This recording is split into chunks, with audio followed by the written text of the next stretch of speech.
This is Murphy. What's going on again?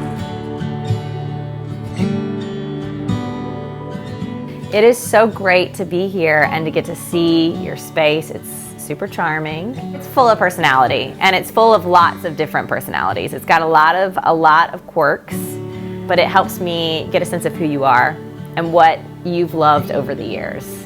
I definitely feel like this house represents me, at least me during one portion of my life. And because it is an old mill house and I got to gut it and then renovate it, I was able to make a lot of the choices. And so I do think almost all of the choices in the house I can take credit for or the blame for.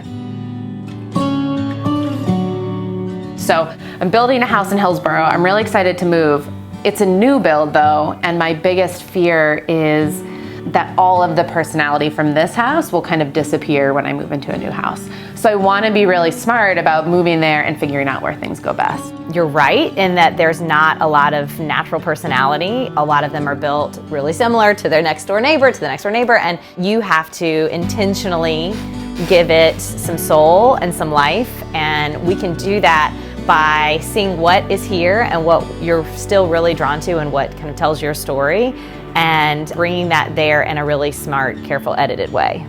I would describe Janice's style as really natural. She's an outdoorsy person. She loves the woods. She loves nature. She loves texture. She tends to like kind of a lived-in, vintage, rustic look, but she's also very sentimental.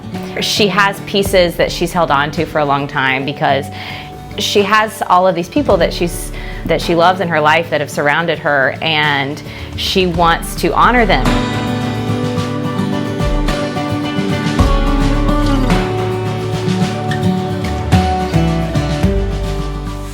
This is it. This is the master bedroom. Awesome.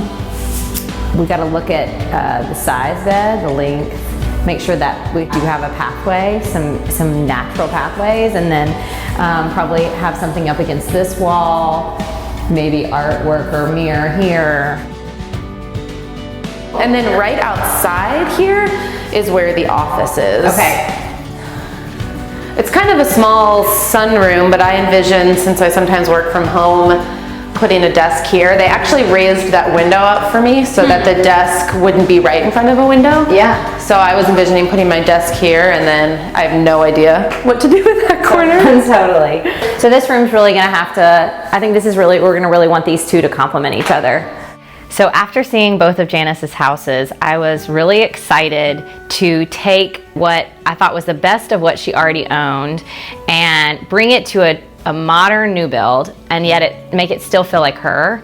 It is such a blank slate, and I've never worked with a designer before. And so I think I'm really excited about someone else coming into that space and getting to know me and my style, but also injecting a more professional and sophisticated sense of style and combining that with what I've done in the past. And so I knew that we could accomplish that here because we have such a blank slate to work with, but I knew that we would need to layer Janice in.